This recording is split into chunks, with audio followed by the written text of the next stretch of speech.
اعوذ باللہ بسم اللہ الرحمن الرحیم. السلام علیکم خواتین حضرات.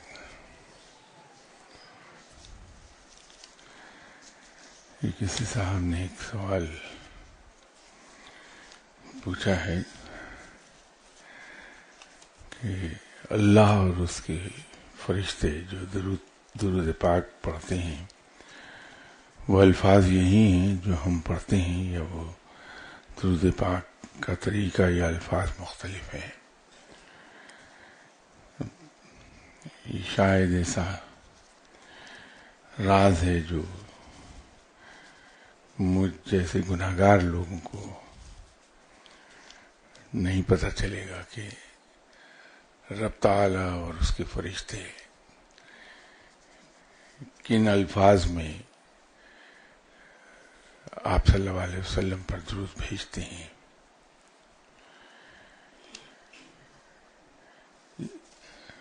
بحیثیت مسلمان کے میں یہ سمجھتا ہوں کہ ہمارے لیے اتنا ہی کافی ہے کہ وہ درود شریف جو آپ صلی اللہ علیہ وسلم نے خود پڑھا ہے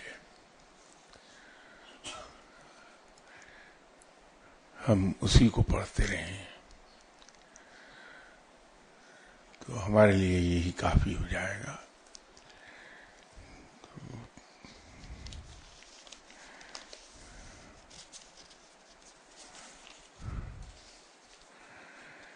ایک اور صاحب کا سوال ہے کہ ایک عام آدمی انسان کی زندگی میں رب بنیادی اہمیت کا حامل ہے.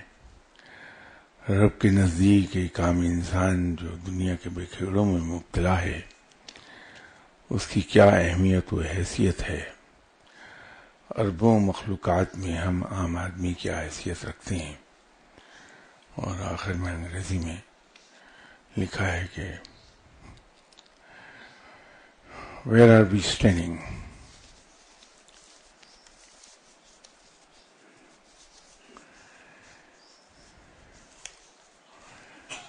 آج کل تو نہیں، لیکن آج سے 60-70 سال پہلے ایسے ماں باپ بھی تھے جن کی 13-13 14-14 اولادیں ہوتی تھی. پھر کچھ حوصلے والے صاحبان ایسے بھی تھے جن کی کئی بیویاں تھیں تو اولادیں 2 درجن سے بھی بڑھ جاتی تھیں.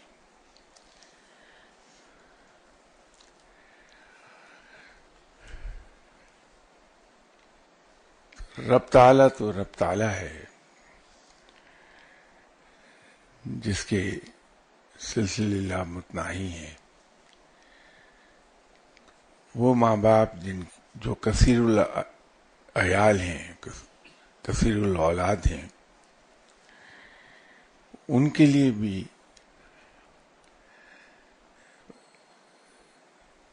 سب اولاد بہت عزیز ہوتی ہے، ہر ایک سے پیار کرتے ہیں. وہ جو اولاد کوئی اگر ان میں ایک آدھ میری طرح کی نالائق نکل آئے تو وہ تنبیہ تو کرتے رہتے ہیں، اسے مار پیٹ بھی کر لیں گے، گھر سے نکال دیں گے، لیکن جب وہ یہ دیکھیں گے کہ ان کا فلاں بچہ مشکل میں ہے تو سب کچھ بھول بھال کے اس کی مدد کرنے کے لیے دوڑے جائیں گے. تو یہ انسانوں کا حال ہے. تو وہ رب ہے جو 70 ماؤں کے زیادہ ہم سے پیار کرتا ہے، اپنی مخلوق سے پیار کرتا ہے.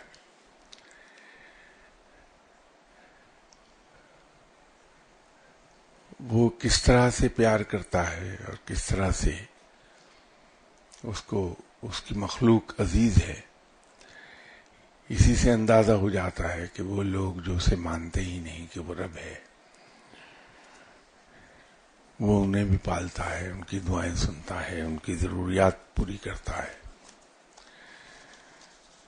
اور بڑے کھلے ہاتھ سے پوری کرتا ہے. وہ لوگ جو اس کے ساتھ شریک ٹھہراتے ہیں، جس سے رب تعالیٰ جس کے بارے میں بڑا سینسٹیو ہے، ان لوگوں کو بھی وہ پالتا ہے، ان کی دعائیں سنتا ہے، ان کی فریاد سنتا ہے. وہ لوگ جو اس کو مانتے ہیں لیکن اس کی اطاعت اس طریقے سے نہیں کرتے جس طریقے سے حق ہے، ان کو بھی پال رہا ہے، نیک لوگوں کو بھی پال رہا ہے. تو رب کے معاملات تو محمول نہیں کیے جا سکتے انسانوں کے معاملات پر، لیکن یہ صرف واضح کرنے کے لیے میں نے مثال دی کہ اگر کثیر الاولاد والدین لائق اولاد کو بھی، نالائق کو بھی، فرمانبردار کو بھی، نافرمانبردار کو بھی پیار کرتی ہیں، اس کے دکھ پہ تڑپ اٹھتے ہیں، تو یہ تو رب ہے، تو وہ کیوں نہیں اپنے بندوں سے پیار کرے گا؟ کرتا ہے، یقیناً کرتا ہے. یہ صرف ہم ہی ہیں جو رب تعالیٰ کی اطاعت نہیں کر پاتے، اس کی بندگی میں کوتاہی کر جاتے ہیں.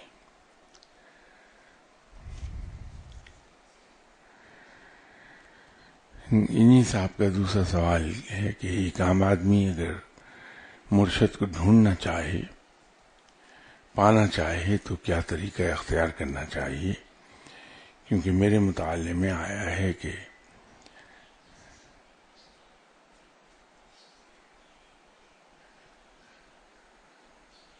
یہ اس کے بعد کیا لکھا وہ میں پڑھ نہیں پا رہا، لیکن آگے انہوں نے اس کو سوال کا غالباً ایک سب کوشچن ہے کہ آپ کا مرشد آپ کو اپنی طرف متوجہ کر لیتا ہے، دوسرا آپ کو اپنا مرشد ڈھونڈنا ہوتا ہے. کیا یہ کہ آپ بیت پر یقین رکھتے ہیں؟ اگر ہاں تو طریقہ کار. بھائی، مرشد کو ڈھونڈنا کوئی مشکل کام نہیں ہے. آپ سبھی نیک لوگوں سے ملیے، جن کے بارے میں آپ کو یہ گمان ہے کہ یہ ولی اللہ ہو سکتے ہیں، ان سب سے ملیے.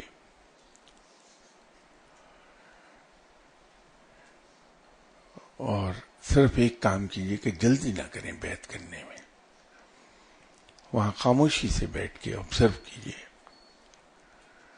اور دیکھیے کہ کون کیا ہے.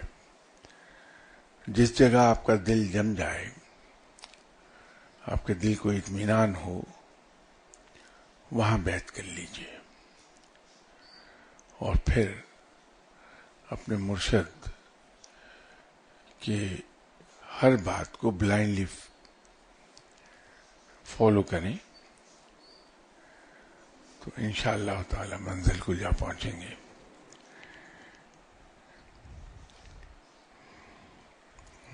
یہ جو آپ نے میرے بارے میں پوچھا ہے کہ میں بیت پر یقین رکھتا ہوں، بیت پر پوری طرح یقین ہے، ہر ایک کا ہے.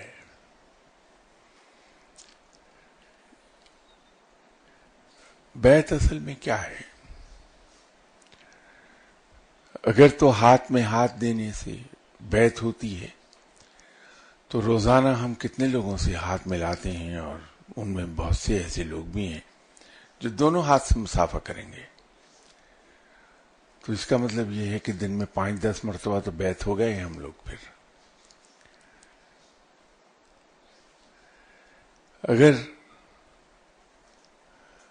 بیعت الفاظ کا نام ہے تو ہم لوگ روانی میں کتنے لوگوں سے یہ کہہ دیتے ہیں کہ تم میرے بھائی ہو، تم میرے دوست ہو، لیکن تیسرے دن پتہ چلتا ہے کہ وہ تو صرف الفاظ تھے، اس کے کوئی معنی نہیں تھے.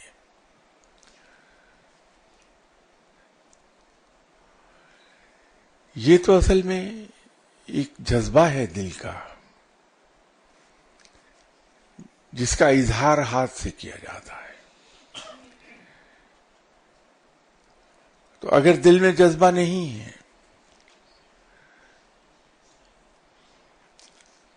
تو ہاتھ میں ہاتھ کتنے ہی دیتے رہیے، اس سے کیا فرق پڑے گا؟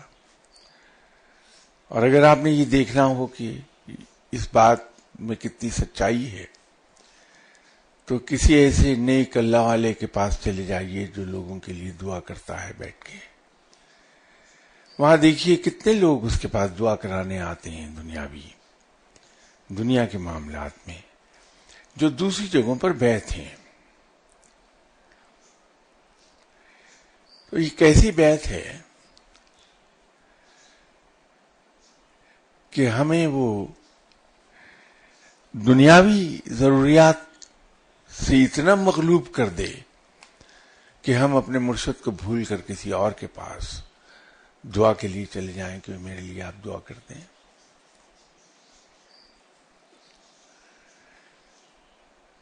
لیکن اگر بیعت اس طرح سے کر لی جائے کہ جس کو میں کہتا ہوں دل کی بیعت کر لی جائے،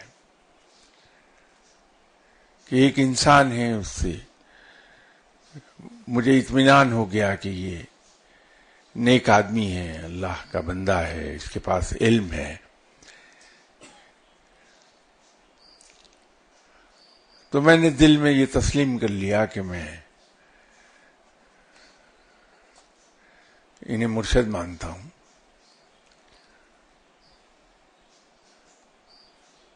اور میں نے ان کی ہر بات کو فالو کرنا شروع کر دیا، جو مجھے بتا رہے ہیں اس کو بھی، اور جو وہ خود کر رہے ہیں اس کو بھی فالو کر لیا.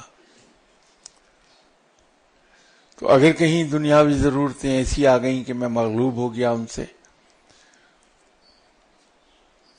تو بھی انہی کے پاس چلا گیا کہ جناب میں اس مشکل میں آ گیا ہوں، میرے لیے آپ دعا فرما دیجئے کہ پروردگار مجھے اس مشکل سے نکال لے.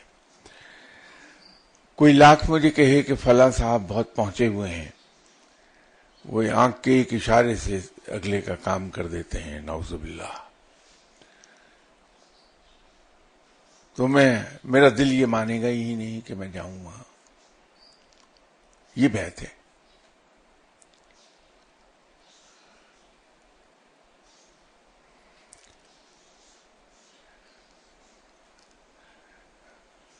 نوجوانی کے میں اس کو یہ مت سمجھیے گا کہ میں شاید یہ ظاہر کرنا چاہ رہا ہوں کہ میں کوئی نیک آدمی ہوں. میں تو بڑا لاؤڈلی یہ کہتا ہوں کہ مجھ سے زیادہ گناہگار شخص روئے زمین پر آپ کو نہیں ملے گا. تو نوجوانی میں 40-42 وظیفے صبح اور 40-42 وظیفے رات کو پڑھتا تھا. جہاں کہیں سے پتہ چلا کوئی وظیفہ پڑھنا شروع کر دیا اسے.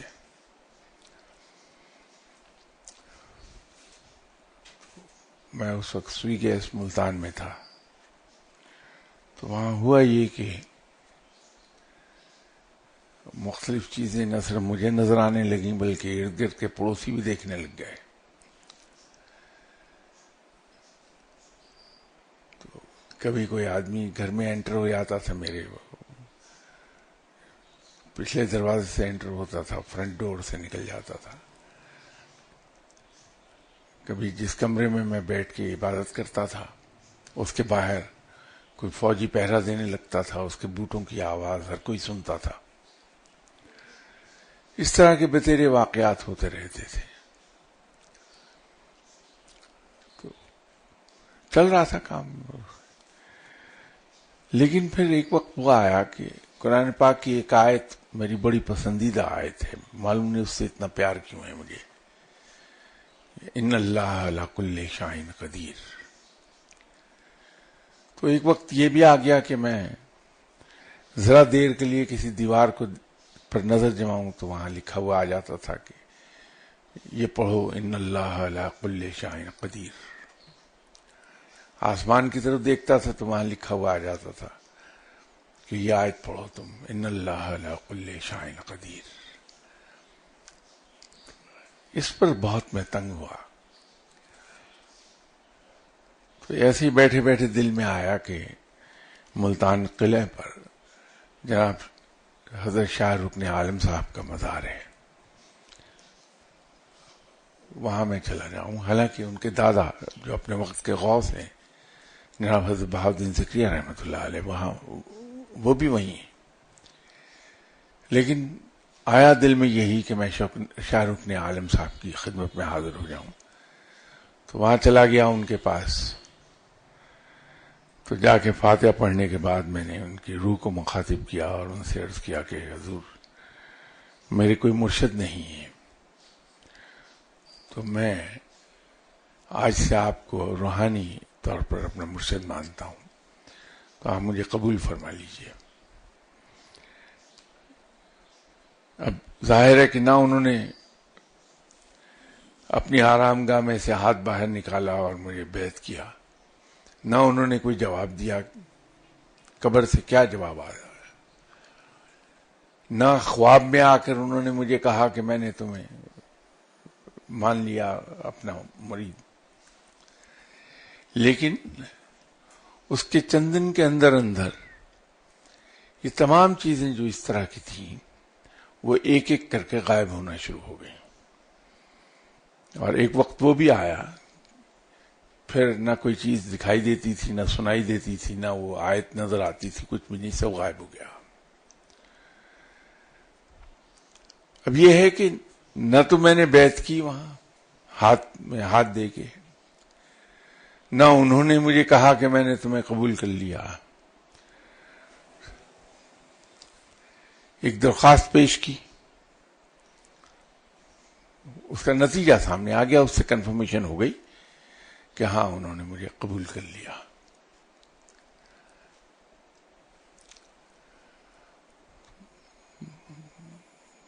بہت عرصہ گزر گیا.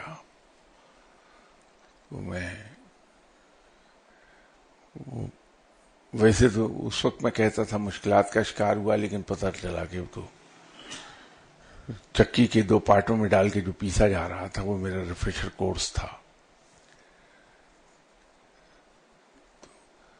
ویسے ہی ملتان گیا، ملاقات ہو گئی حضرت صاحب سے. تو انہوں نے از خود بغیر میرے کچھ کہے، بغیر کچھ مانگے، خود ہی فرمایا کہ یہ لفظ پڑھا کرو.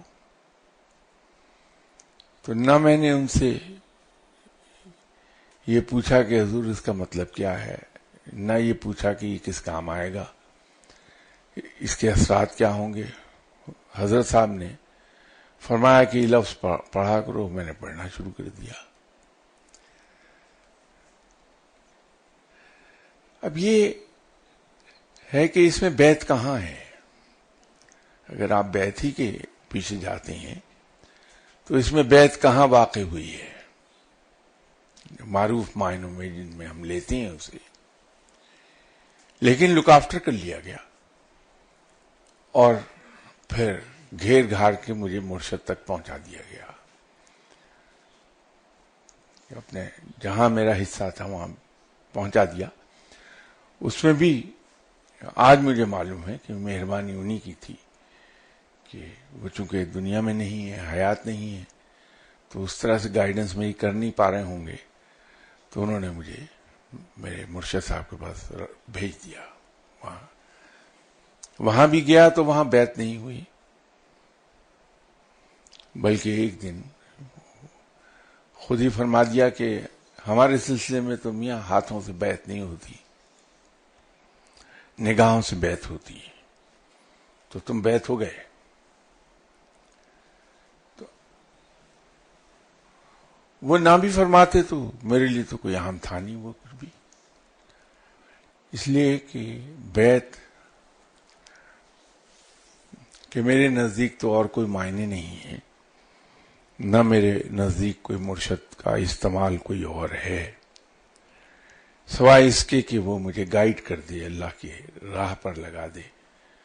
اور جب میں اللہ کی راہ پر چلنے لگوں تو جہاں کہیں میرے قدم لڑکھڑائیں، میں ڈی ٹریک ہونے لگوں، تو میرے مرشد مجھے دوبارہ ٹریک پر لے آئیں، مجھے تنبیہ کر دیں، مجھے وارن کر دیں کہ یہ غلطی ہو رہی ہے، میری کریکشن کر دیں. باقی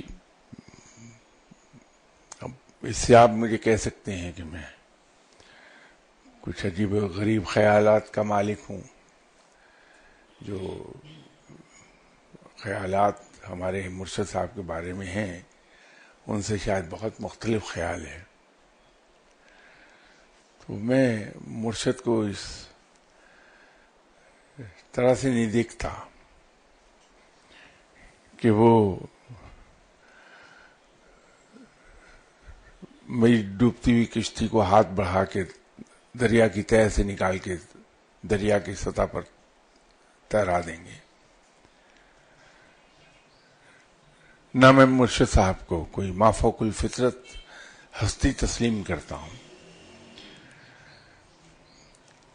میرے نزدیک تو میرا رب آل ٹائم پاورفل ہے، اس سے بڑھ کر کوئی نہیں ہے دنیا میں. ہاں، وہ اپنے بندوں کو عزیز رکھتا ہے، ان کی باتوں کو قبول فرماتا ہے، ان کے خیال کرتا ہے. مرشد گائیڈ کر دیتے ہیں، یہ ان کا بہت بڑا احسان ہے، ایسا احسان جو ہمارے ماں باپ بھی نہیں کر پاتے. اور یہی ان کے مقام کو بلندتر کر دیتا ہے ماں باپ سے بھی، کہ وہاں سے آپ کو وہ علم عطا ہوتا ہے جو کوئی دوسرا دے نہیں سکتا. اور وہی وہ ہستی ہے جو انسان کا ہاتھ پکڑ کے اسے رب تک لے جاتا ہے، رب تک پہنچاتا ہے. اگر ہم اپنے مرشد کو اس نگاہ سے دیکھیں تو پھر دنیا کی کوئی چیز اس کی عزت میں، ہماری نگاہوں میں ان کی عزت کو کم نہیں کر سکتی. لیکن اگر ہم اس سے ہٹ کر اپنے مرشد کو دیکھنے لگیں اور اس سے اغراض وابستہ کر لیں تو وہ یاد رکھیے کہ ہماری طرح کے انسان ہیں ہمارے مرشد صاحب. ان کے پاس بھی صرف وہ قوتیں ہیں جو انہیں رب نے عطا فرمائی ہیں، تمام قوتیں نہیں ہیں. تو کہیں نہ کہیں کچھ نہ کچھ ہماری توقعات سے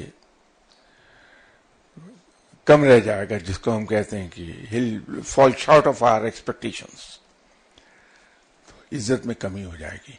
یہ جو ہم دیکھتے ہیں کہ لوگ بیعت کی ہوتی ہے لیکن وہ جگہ جگہ جا رہے ہوتے ہیں، اس کے پیچھے وجہ یہی ہے کہ ہم ہاتھ پر بیعت کرتے ہیں اس خیال سے کہ یہ ہمارے نعوذ باللہ مشکلات کو ختم کر دے گا، یہ ہماری تنگیوں کو دور کر دے گا،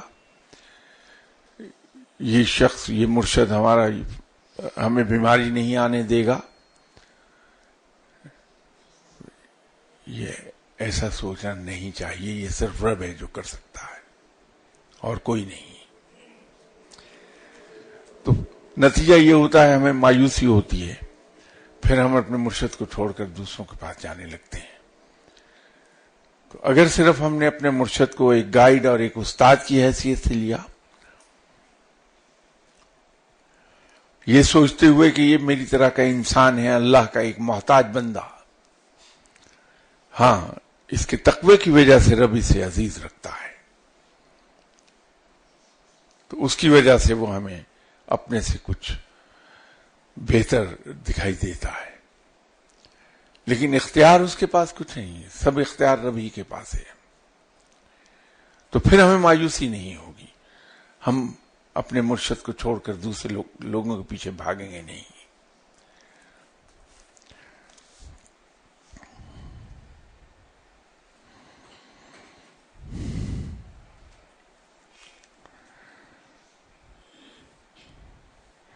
اور یہ انہی کے سوال کا حصہ کہ اگر میں بیعت پہ یقین رکھتا ہوں تو طریقہ کار. اگر میری بات کریں گے تو میں اپنی ذات کے بارے میں پورے یقین اور پوری اتھارٹی سے ایک بات آپ سے عرض کر دیتا ہوں کہ آپ میرے بارے میں غلط فہمی پر میں مبتلا ہیں. میں آپ کو یہ پورے صدق دل سے کلیئر کر دوں کہ میں کوئی نیک انسان نہیں ہوں.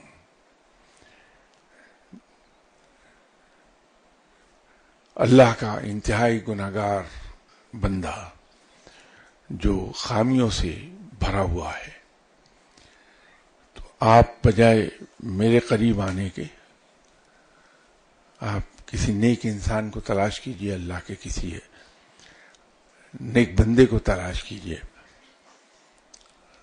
اور ان کے ہاتھ پہ بیعت کیجئے تاکہ آپ کو فائدہ ہو۔ میرے قریب آئیں گے تو سوائے گناہوں کے آپ کو مجھ سے کیا ملے گا؟ کچھ بھی نہیں۔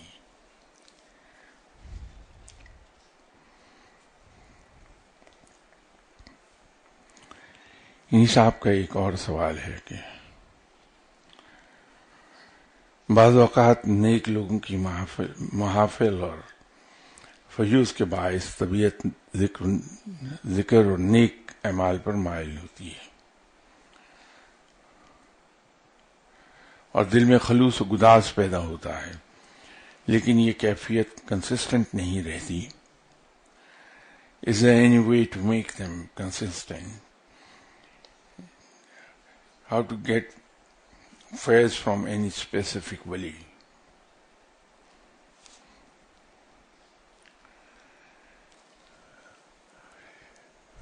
بڑا آسان اور سادہ سا طریقہ ہے کہ نیک لوگوں کی صحبت میں بیٹھا کیجئے، اولیاء کرام کی صحبت میں بیٹھا کیجئے، نیکی کی طرف مائل ہو جائیں گے۔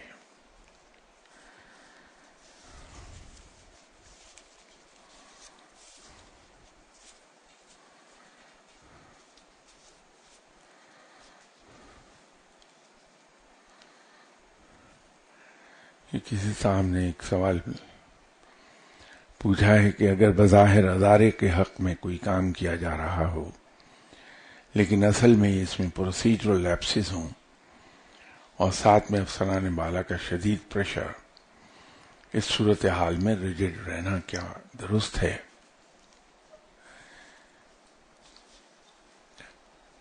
انسان کے پاس ایک آپشن ہوتی ہے، خواہ کسی لیول پر کام کر رہا ہو، کہ اگر اس کا سینئر اسے ایسا کام کرنا چاہ رہا ہے کہ وہ کر دے جو ایس او پیز کے خلاف ہے یا پروسیجرز کے خلاف ہے، رولز اینڈ ریگولیشنز کے خلاف ہے، تو اپنا نوٹ آف ڈسینٹ دے دے، وہاں وہ اپنے باس کو لکھ کر بھیج دے، سمری اس کی فائل پر نوٹنگ لکھ دے کہ صاحب رولز یہ کہتے ہیں کہ اس کو اس طرح کیا جانا چاہیے، اگر ہم اس کو اس طریقے سے کریں گے جس طریقے سے آپ کہہ رہے ہیں تو اس میں یہ پروسیجرل لیپسز آ جائیں گے اور کل کو اس پر آڈٹ آبجیکشنز لگ جائیں گے، تو جس میں ہم سب کے لیے مشکلات پیدا ہو جائیں گی۔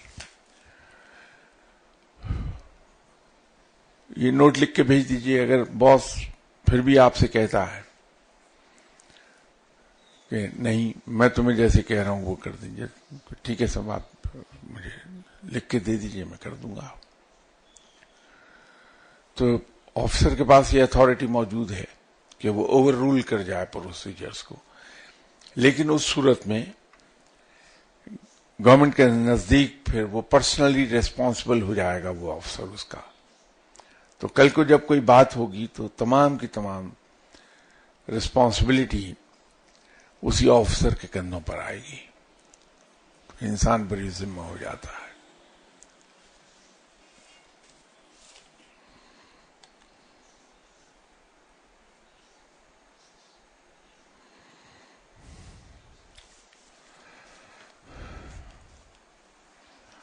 یہ کسی صاحب نے سوال کیا ہے کہ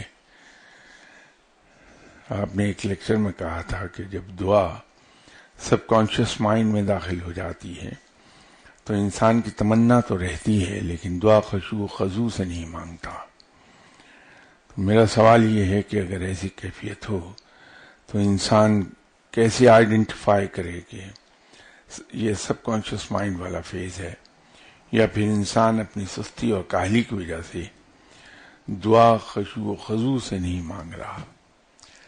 اس سلسلے میں ایک گزارش ہے کہ جس گفتگو کا آپ نے حوالہ دیا ہے اس کو دوبارہ سے غور سے ذرا ایک بار پھر سن لیجئے، تیسری بار سن لیجئے، چوتھی بار سن لیجئے، بات آپ کو بالکل واضح ہو جائے گی کہ میں یہ نہیں کہہ رہا تھا کہ جب کوئی دعا سب کانشیس مائنڈ میں چلی جائے تو انسان خشوع و خضوع سے دعا نہیں مانگتا.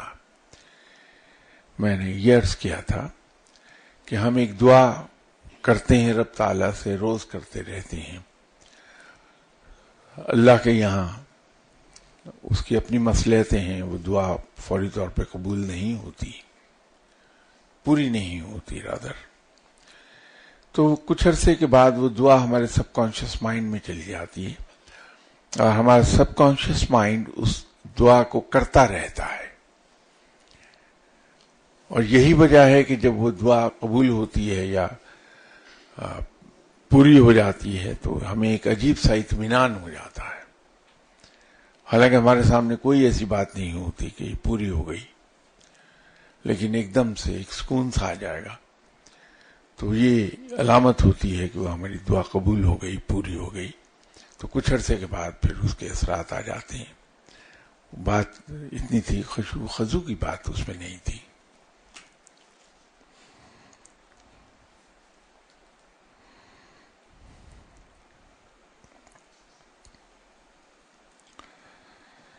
یہ دوسرا سوال ان کا ہے کہ مزار کے باہر کچھ لوگ انسان کو پیسے دینے پر مجبور کرتے ہیں، جیسے کہ زبردستی پھولوں کا ہار گلے میں ڈال دیتے ہیں پیسوں کے لیے. کیا ایسے لوگوں کو پیسہ نہ دیا جائے تو گستاخی ہے یا ان کو دینا چاہیے؟ یہ دینے کا معاملہ بھی عجیب و غریب سا ہے انسان کے لیے.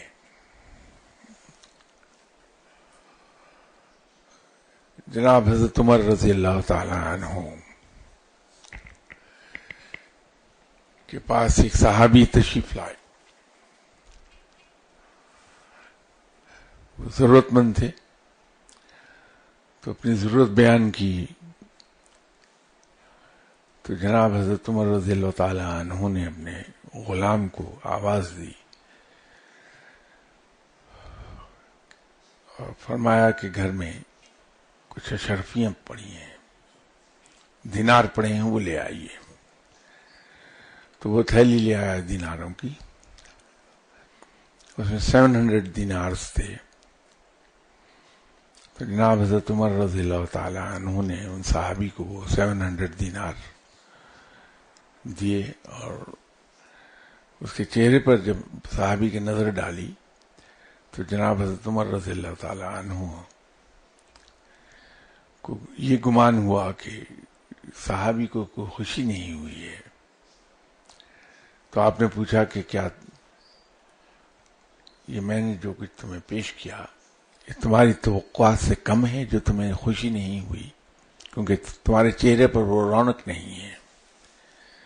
تو ان صحابی نے جواب دیا کہ نہیں، ایسی بات نہیں ہے، در حقیقت مجھے توقع ہی 700 دینار کی تھی آپ سے کہ آپ مجھے 700 دینار دیں گے. تو میری توقع کے عین مطابق آپ نے 700 دینار دیے. فرمایا 1 منٹ کے لیے رکو، بیٹھو ذرا. غلام کو بلایا کہ فلاں صحابی کے پاس جاؤ اور ان سے کہو کہ میں نے ان سے 700 دینار ادھار مانگا ہے. تو وہ غلام لے آیا ان صحابی سے قرض کے 700 دینار. تو جناب حضرت عمر رضی اللہ تعالی عنہ نے وہ 700 بھی ان صحابی کو دیے کہ یہ لو.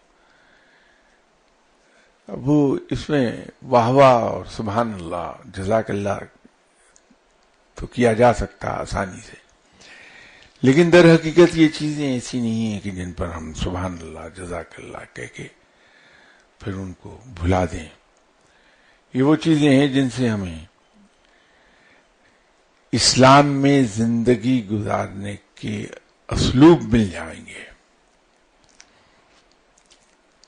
کہ جب ہم کسی کو دیں تو اس کی توقع سے زیادہ دیں.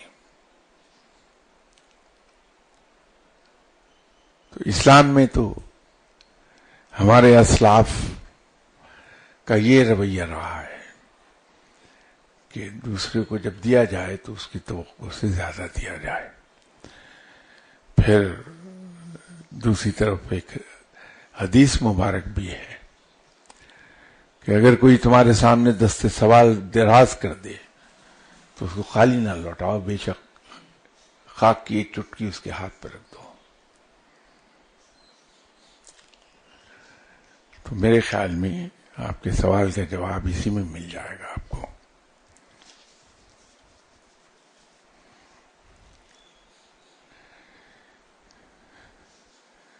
ان کا اگلا سوال بھی اسی کی کنٹینیویشن ہے انفیکٹ، کہ مزار کے اندر بھی لوگ جو درخواست گزار ہیں وہ پیسے مانگتے ہیں، ان کو بھی دینا چاہیے. اگر نہ دیں تو گستاخی تو نہیں، قطعاً گستاخی نہیں ہے. یہ انسان کے اپنے رویوں پر منحصر ہے کہ وہ کیا رویہ رکھنا چاہتا ہے. اس کے بارے میں تو ابھی میں نے حدیث عرض کی آپ کی خدمت میں، جناب حضرت عمر رضی اللہ تعالیٰ عنہ کا بھی ایک قصہ سنایا. لیکن حالات کو اگر ہم دیکھیں اور اگر ہم 2 روپے 4 روپے 20 روپے کسی کو دیں تو سوائے اس کے کہ ہم بھکاریوں کی ایک فوج تیار کرتے چلے جائیں اور کچھ نہیں ہوگا. اگر اس کی بجائے ہم سال بھر میں زکوٰۃ کی بات نہیں کر رہا، میں خیرات کی بات کر رہا ہوں، تمام یہ پیسے اکٹھے کر لیں جو ہم اللہ کے نام پر دینا چاہتے تھے، اس سے کسی ایک ضرورت مند کو کاروبار کرا دیں، تو یوں ہم نے ایک مسلمان فیملی کو خودداری کی سطح سے نیچے گرنے سے بچا لیا.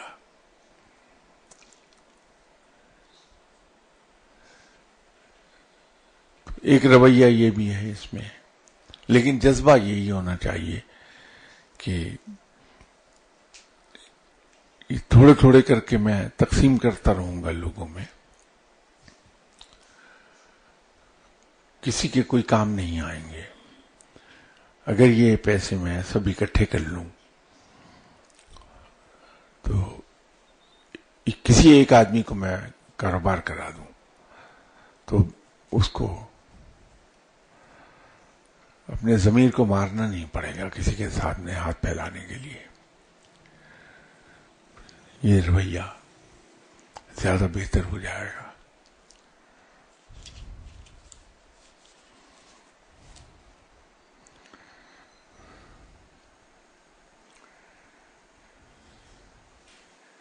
یہ صاحب کچھ مزاروں کے پیچھے پڑ گئے ہیں.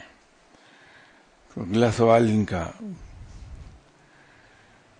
مزار ہی کے سلسلے میں ہے کہ کہا جاتا ہے کہ مزار سے کچھ ملے جیسے کچھ پھول چادر وغیرہ تو صاحب مزار کی شفقت ہوتی ہے، مگر یہ بھی دیکھا گیا ہے کہ خدمتگار پیسے کی لالچ میں پھول دے دیتے ہیں.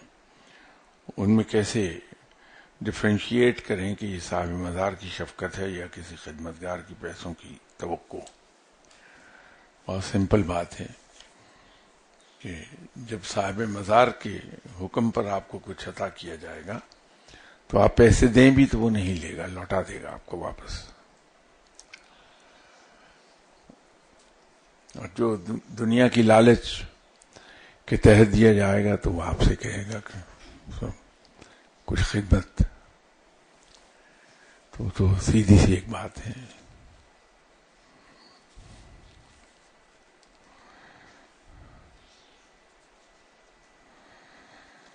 اب یہ پھر کسی نے ذاتی دعا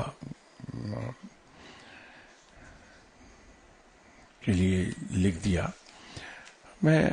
مجھے کوئی اس میں قباحت نہیں ہے،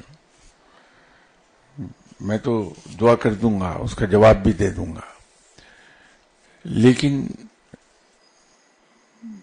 ایک حدیث ہے کہ اب دوسروں کے لیے وہی پسند کرو جو خود اپنی ذات کے لیے کرتے ہو. تو میرے نزدیک ہر انسان کی پرائیویسی قابل احترام ہے، اس کا احترام کیا جانا چاہیے. اور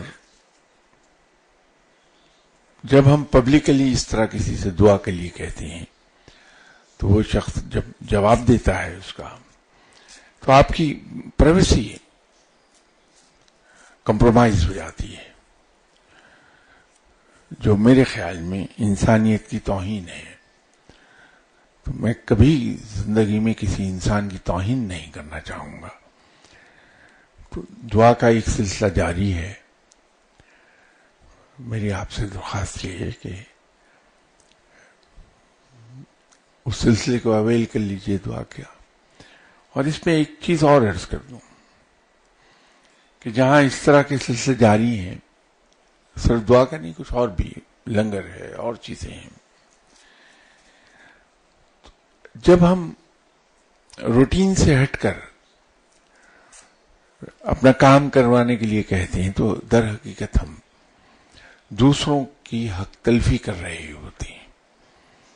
کہ اگر 600-650 آدمی لائن میں لگ کے دعا کرا رہا ہے اور میں کسی صاحب کو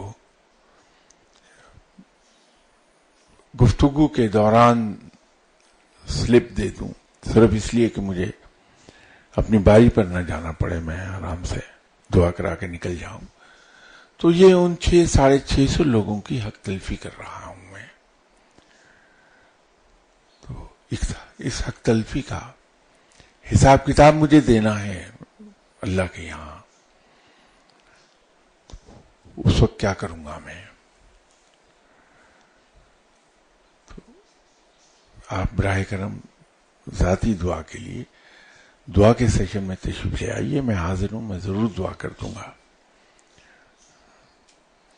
اور دوسرا اصل میں ایک اور ہمارا مسئلہ ایک تو یہ ہے کہ پاکستانی ہونے کے ناطے میں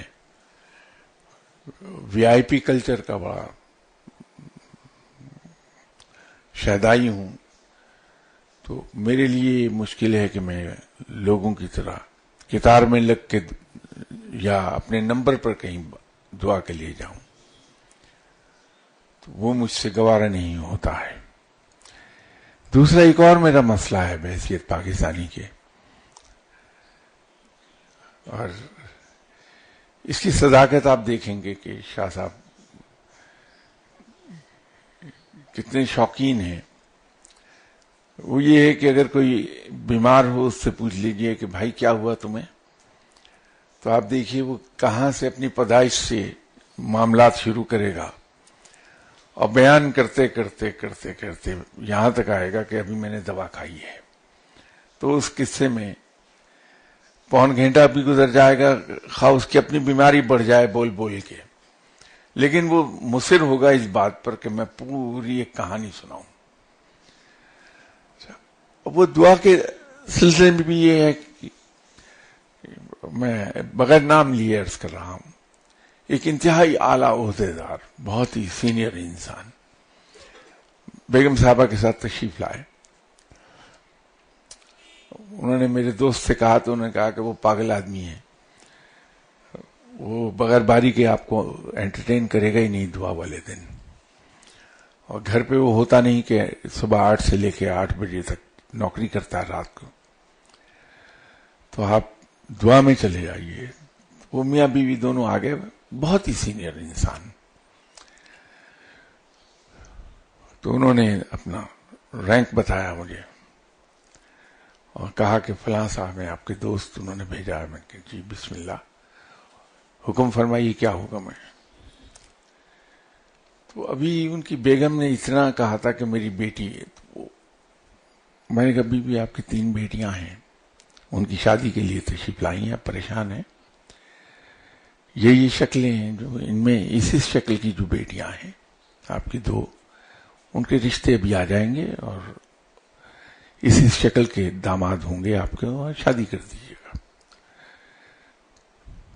وہ آدھے منٹ میں دعا ختم ہو گئی. چلے گئے تو انہوں نے جا کے گلا کیا میری دوست کے پاس، وہ شاہ صاحب نے تو ٹال دیا، کوئی بات ہی نہیں کی. تو انہوں نے کہا کہ اچھا ایسا آدمی تو نہیں کہ وہ ٹالے کسی کو، تو کیا ہوا؟ کہا بس کہا جاؤ تمہاری اس شکل کی جو 2 بیٹیاں ہیں اس کے رشتے آ جائیں گے اور اس شکل کے داماد ہوں گے. تو کہا اور آپ کو کیا چاہیے؟ کہ نہیں اطمینان سے بیٹھ کے ہم بات کرتے، کچھ دل کی سناتے، کچھ شاہ صاحب کی سنتے. تو وہ اللہ نے کچھ ایسی مہربانی کی، وہ پروردگار کبھی کبھی گنہگاروں کی بھی سن لیتا ہے. وہ 15 دن کے بعد ہی رشتے آ گئے، وہی 2 لڑکے اسی شکل کے تھے. شادیاں ہو گئیں تو ان سامنے ان سے جا کے کہا بی بی اب یہ تو ٹال دیا تھا شاہ صاحب نے آپ کو. تو انہوں نے مجھ سے کہا تو میں نے کہا نہیں وہ ٹالا تھا، میں نے واقعی ٹالا تھا، اس لیے کہ وہ بھی میری پاکستانی بہن ہے. تو جیسے میرا دل چاہتا ہے کہ میں لوگوں کے پاس جاتا ہوں، اکثر بیشتر ہو جاتا ہے، وہ مقصد میرا یہ ہوتا ہے کہ مجھے یار ایک کپ کافی تو پلا دو. تو تعارف کراؤں گا کہ وہ میرے دادا 1857 کی جنگ میں لڑے تھے، بڑی سخت جنگ ہوئی، زخمی بھی ہو گئے، پھر بعد میں انگریزوں نے ان کو پکڑ لیا، قید میں رہے، پھر واپس آئے تو پھر شادی ہو گئی، میرے والد پیدا ہوئے، وہ فلاں اسکول کالج میں پڑھے، ان کی پھر فلاں سن میں شادی ہوئی، انہوں نے پاکستان رائل انڈین آرمی کو جوائن کر لیا. تو بس جی وہاں سے وہ ترقی کرتے کرتے ہو گیا. پھر میں پیدا ہوا تو میں فلاں اسکول میں پڑھا، کالج میں گیا، تو اب میں فلاں جگہ نوکری کر رہا ہوں جی. بس ادھر سے گزر رہا تھا، سوچا آپ کے پاس آؤں تو ذرا 1 کپ چائے تو پلا دیجیے. وہ اگلا اتنی دیر میں ایسا ذکر ہو گیا ہوتا ہے کہ اس کا دل چاہتا ہے اینٹ اٹھا کے میرے سر میں دے مارے. یہ ہمارے کچھ فقیر لوگ بڑے اختصار سے بات کرتے ہیں، یہ یاد رکھیے گا میری بات. فقیروں کی رمزوں کو سمجھ جائیں نا آپ تو پھر you'll never rub him on the wrong side. تو فقیر خوش رہتا ہے. ایک تو فقیر رب کے اوپر بھروسہ اصل میں اتنا ہو گیا ہوتا اس کا کہ وہ یہ ماننے کو تیار ہی نہیں ہوتا کہ دنیا کا کوئی مسئلہ بھی ہے. وہ یہ کہتا ہے میرا رب بیٹھا میرے مسئلے حل کرنے والا، تو مجھے کیا پریشانی کی ضرورت ہے. جب میں اپنا مسئلہ لے کے جاؤں گا بار بار فقیر کے پاس تو وہ چڑھنے لگے گا کہ کیا ہے اس کو کیوں نہیں اپنے رب پر یقین آتا کہ میرا رب میرا کام کر دے گا. وہ فقیر ذہنی طور پہ عبادت میں مصروف رہتا ہے یا غور و فکر میں مصروف ہوتا ہے.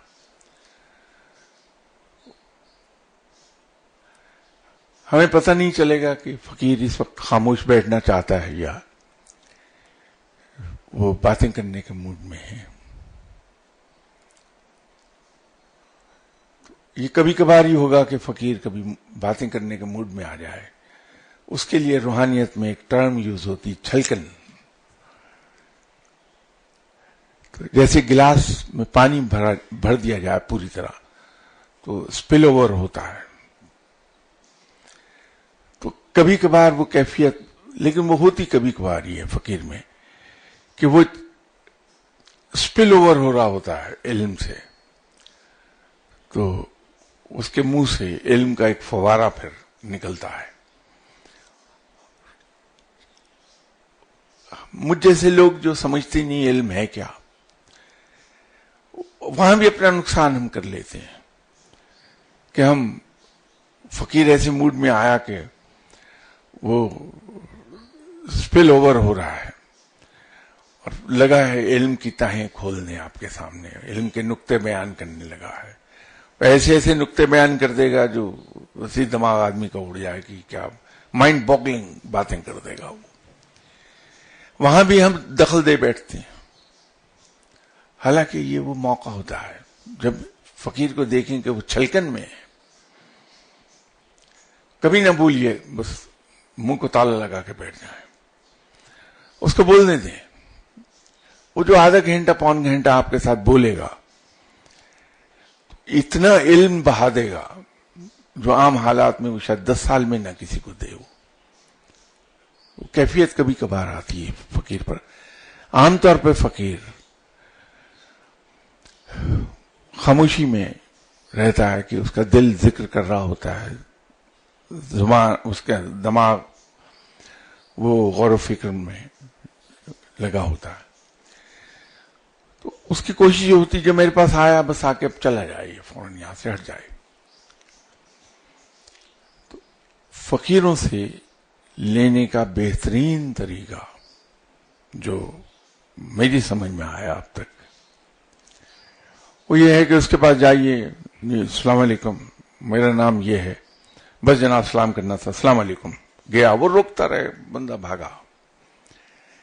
وہ خود مجبور ہو جاتا ہے کچھ عرصے کے بعد کہ وہ یا تو آپ سے پوچھے گا یا پھر ویسی اللہ کے حضور دعا کر دے گا کہ یا اللہ تیرا یہ بندہ روز آتا ہے یہاں, جس مشکل میں ہے اسے تو اس سے نکال لے. میں اپنے مرشد صاحب کے پاس جایا کرتا تھا, دنیاوی مسئلہ تھا تو میں نے اپنے مرشد صاحب کے حضور عرض کی اور ان سے عرض کیا کہ حضور دعا فرما دیں آپ. تو میرے مرشد صاحب کے پاس کچھ اولیاء کرام بھی علم کے حصول کے لیے آتے تھے, وہ بھی تشریف رکھے ہوئے تھے. بات ختم ہو گئی, مرشد صاحب نے کہا اچھا جاؤ, اللہ بہتر کرے گا. کچھ عرصے کے بعد دوبارہ کوئی میرا مسئلہ پیدا ہوا, 8-10 مہینے کے بعد, تو میں نے پھر عرض کر دیا. تو مرشد صاحب نے بڑا مختصر سا جواب دیا جو پہلے دیا تھا, اچھا اللہ بہتر کرے گا. تو میں جب واپس جا رہا تھا تو وہ اولیاء کرام بھی نکلے وہاں سے, گاڑی میں بیٹھ رہا تھا تو تین حضرات تھے غالباً. تو ان میں سے ایک نے مجھے کہا کہ شاہ صاحب آپ سے ایک عرض کروں اگر آپ برا نہ منائیں. تو میں نے کہا کہ آپ حکم فرمائیں, کیا حکم ہے؟ تو میں نے کہا کہ آپ مرشد صاحب سے دعا نہ کرایا کریں. تو ابھی 6-8 مہینے پہلے بھی آپ نے دعا کے لیے انہیں کہا تھا, اب بھی آپ نے دعا کا کہا, یہ نہ کرایا کریں. تو شاید اللہ نے اس وقت معلوم نہیں کیا عقل عطا کر دی. نارملی تو عقل کی بات کرتا نہیں. تو میں نے کہا جی ٹھیک, آئندہ نہیں ہوگا. تو پھر جب تک مرشد صاحب حیات رہے تو ان سے کبھی میں نے کوئی دنیاوی مشکل کا ذکر نہیں کیا, بلکہ اس وقت وہ زمانہ تھا جب میری ٹریننگ کی جا رہی تھی رب کی طرف سے, تو چکی کے 2 پارٹوں میں ڈال کے پیسا جا رہا تھا مجھے. زندگی کا کوئی ایسا پہلو نہیں تھا جس میں میں انتہا درجے کی مشکلات کا شکار نہ ہوں. کوئی بھی پہلو نہیں تھا ایسا. تو دن بدن میرا ہاتھ تنگ ہوتا جا رہا تھا, اور میرے مرشد صاحب مجھے ایک ہی بات فرما رہے تھے کہ اللہ نے تمہیں بہت وسیع رزق دینا ہے. اب ظاہر ہے مرشد ہیں تو میں فوراً کہتا تھا جی انشاءاللہ. تو ایک وقت وہ بھی آیا کہ پیٹرول کے پیسے نہیں تھے تو گاڑی میں نے لاک کر دی, پیدل گیا وہاں. تو کہنے لگے کیا ہوا, آج پیدل آئے ہو؟ تو میں نے کہا جی ذرا بیٹھ کے پیٹ نکلنا شروع ہو گیا تھا. تو یہ پاس تو آفس ہے میرا, تو میں نے سوچا پیدل جاتا ہوں آپ کے پاس, یہاں بڑا اچھا ہے پیدل آیا کرو. تو میں نے نہیں عرض کیا کہ میرے پاس نہ پیٹرول کے پیسے ہیں, نہ گھر پہ آٹا ہے, نہ دال ہے, نہ کچھ, فاقہ ہے, بھوک لگی ہوئی بہت. تو وہی فرمانے لگے کہ اللہ تمہیں بہت رزق عطا کرے گا. جی انشاءاللہ تعالی. 2 دن کے بعد میں پیدل آیا تو کہنے لگے میاں رات تمہاری نئی مرسڈیز میں نے سیر کی. یہ مرسڈیز کا چسکا میرا بہت پرانا ہے, تو ہمیشہ ہی ایک مرسڈیز رہی میرے پاس. تو کہنے لگے میں نے نئی مرسڈیز رات اس میں سیر کی ہے، اس رنگ کی ہے، ویسے اندر سے ایسی ہے. تو میں دل میں سوچا فی الحال تو میں پاؤں کی مرسڈیز پہ چلا آ رہا ہوں، تو ٹھیک ہے. تو میں نے کہا بہت اچھی بات ہے، تو آپ نے سیر کر لی تو اللہ ضرور عطا کر دے گا. بات ختم ہو گئی.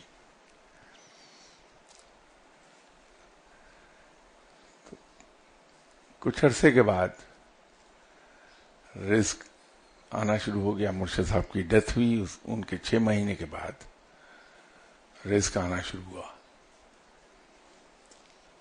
اور بے تحاشا اللہ نے عطا فرمایا، کھلے ہاتھ سے عطا فرمایا. پرانی مرسڈیز بیچ کے نئی خریدی. تو 3-4 ماہ کے بعد میں شیخپور روڈ پر گاڑی چلا رہا تھا، تو ادھر شیخپور روڈ پر میری پیپر مل تھی. تو ایک دم سے اس کے ڈیش بورڈ پر نظر پڑی تو مجھے یاد آیا کہ شاہ صاحب نے تو مجھے کوئی 1.5 سال پہلے کہا تھا کہ تمہاری نئی مرسڈیز میں سیر کی اور ایسی ایسی ہے اندر سے. یہ تو وہی ہے. تو اللہ تعالیٰ نے رزق عطا کر دیا. ٹیکسٹائل مل لگ گئی، پیپر مل لگ گئی، اور بتیرے. بات یہ ہے کہ اس وقت مجھے سمجھ میں آیا کہ اس ولی اللہ نے مجھ سے کیوں کہا تھا کہ دعا کرنا کہا کرو. تو الحمدللہ میں نے دعا. تو فقیر کے پاس بہت ٹائم لے لیا آج میں نے آپ کا، تو صرف 1 منٹ اور لے لوں گا کہ فقیر کے پاس جب جائیں تو فقیر سے بٹورنے کا آسان ترین طریقہ ہے، کچھ مت کہیے، اس کو خود تڑپنے دیں کہ یہ آدمی منہ سے کیوں نہیں بولتا، اور خود اس کو دعا کرنے دیں. وہ جب دعا کرے گا تو بڑی صحیح دعا کرے گا.